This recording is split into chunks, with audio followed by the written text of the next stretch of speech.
சிவத்தை உணர்வது அப்படிங்கிறது சாதாரண விஷயம் அல்ல. அது பேரின்பம், பரமானந்தம். இன்னும் நிறைய சொல்லிக்கிட்டே போகலாம். அப்படிப்பட்ட அந்த சுவையை அனுபவிக்க வேண்டும் என்றால் அவற்றை முதலில் உணர வேண்டும். அன்பே வடிவானவர்கள் அந்த உண்மையான அன்பை அடைய வேண்டும், அந்த அன்பை உணர வேண்டும் என்று நாளும் நாளும் ஒவ்வொரு நொடிப்பொழுதும் அதற்காக ஏங்கி உருகி அந்த என்பெல்லாம் உருகி போய் அன்பாலே நனைந்து கொண்டிருப்பவர்கள் தான் சிவனடியார்கள்.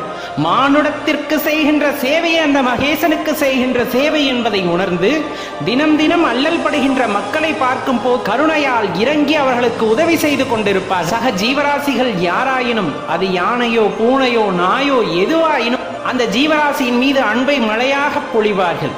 தனக்கு இல்லை என்றாலும் அதன் பசியாற்றி விட்டு தன்னுடைய வயிற்றிற்கு இருந்தால் ஈவார்கள், இல்லை என்றால் அமைதியாக படுத்துறங்கி விடுவார்கள். அவ்வளவு சிறப்பான தன்மையுடையவர்கள் சிவனடியார்களும் சிவபக்தர்கள். சிவனை வழிபட்டாதான் என்ன சொர்க்கத்துல கொண்டு போய் வச்சு தங்க தாம்பாளத்துல வச்சு தாங்குவார் அப்படின்றதுக்காக வந்துட்டு சிவனை யாரும் வழிபட மாட்டார்கள் சிவனடியார்கள். ஏதேனும் ஒரு வழியை படித்துக் கொண்டு அவரை உணர்ந்து விட வேண்டும் என்ற தாகம் மட்டுமே அவர்களுக்குள் இருக்கின்றது. அவருடைய இந்த ஆற்றலானது பேராற்றல். அதை உணரும் போது உண்மையான அன்பு என்ன என்பதை நாம் உணர்ந்து விடுவோம் என்ற ஒரே காரணத்திற்காகத்தான் அந்த எல்லாமல்ல அந்த பரம்பொருளை நோக்கி தினம் தினம் தவமும் கடுமையான தியானமும் செய்து கொண்டிருப்பார்கள் சிவபக்தர்கள்.